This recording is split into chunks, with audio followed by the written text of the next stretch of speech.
Hi, this is a video for Lewis Graham Photography. Okay, Lewis, what I normally do is open the website in two tabs in the browser. So you see here I've got the front of the site, and in this one I've already logged into the back.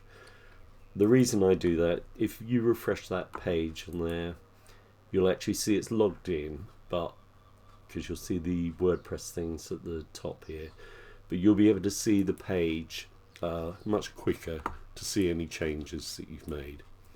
And what I'm going to show you today is how to do the gallery. Your gallery is all on one page, so it's slightly different than if we were going to several pages. So okay, you've logged into the back of the website. In the left hand side of the dashboard you'll see pages. Click on all pages and then you'll see the list of your pages there. Find gallery. When you hover over it, you can actually click on the gallery text, or underneath here you'll see some little options that have opened and you can click on edit. It doesn't matter which one you choose. Right, so I'm opening the gallery page. What you'll see here is almost like a wireframe of the layout on the front of the site, and it's all in boxes, but there's a much easier way, I think, for people now to see it. By the way, there's two buttons here: return to standard editor and build on the front end. Never use either of those. On the other side you've got three little icons for desktop, for tablet and for mobile. If we click on desktop, you'll see what happens is it looks like it's the actual page on the front of the website, but it's not. When you hover over things, you'll be able to see that they come up with, like, green is for the row, black are for the modules that are inside it. Like this one is a gallery module. This row above it, you'll actually see that's a text module. Now we're going to put a new gallery on this page, so I'll show you how to do that and then explain a little bit about the gallery module in case you want to make changes to any of the others. Right, so if I scroll down to a new one, how I've done your site, and some of them are different. If you go to one that's already been done, Galitha Falls, see the green box that opens around it. All of these little icons, when you hover over them, it tells you pretty much what they do. We want to duplicate that row, so I'm going to duplicate that, copy, drag and drop the copy of it underneath the actual Galitha Falls gallery.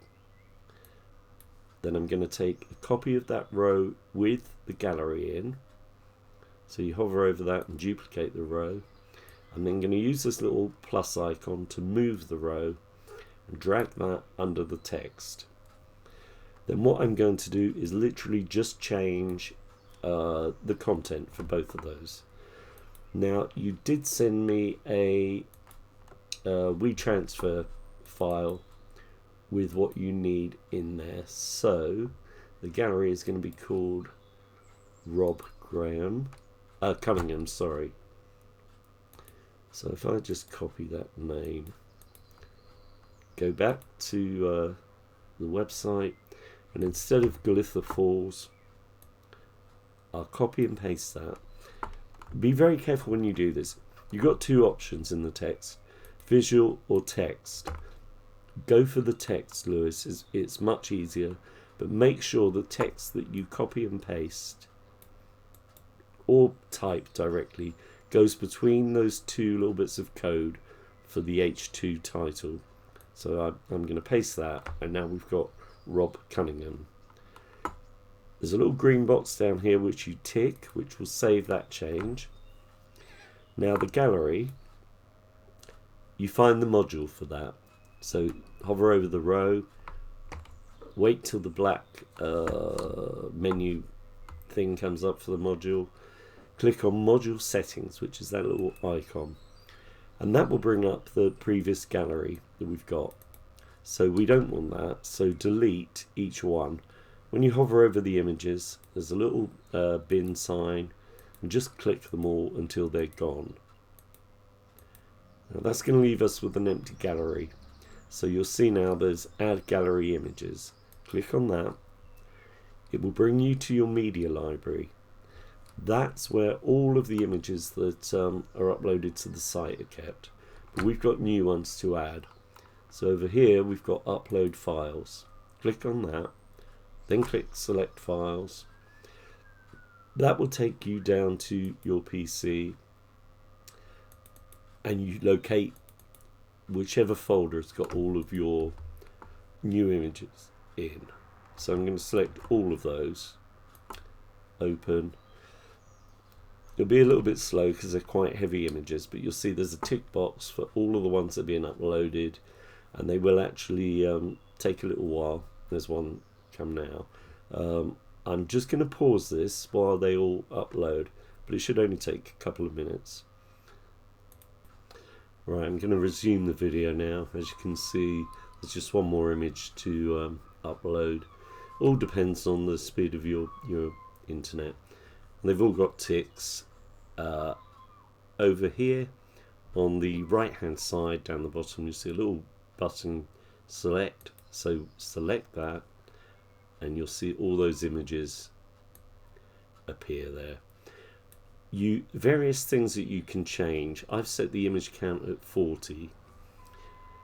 You can go above that if you want. If you do, there's something called Elements, and you just click Show Pagination. So that instead of just having tons of images in one gallery, it will put 40. Then any others will go onto another page. Going back to the images, if you want to delete any, you just click that little trash can. If you want to move them about, you literally drag and drop them so that they change position in the gallery. When you're happy that everything's okay with that, you click that green button down here again with the white tick.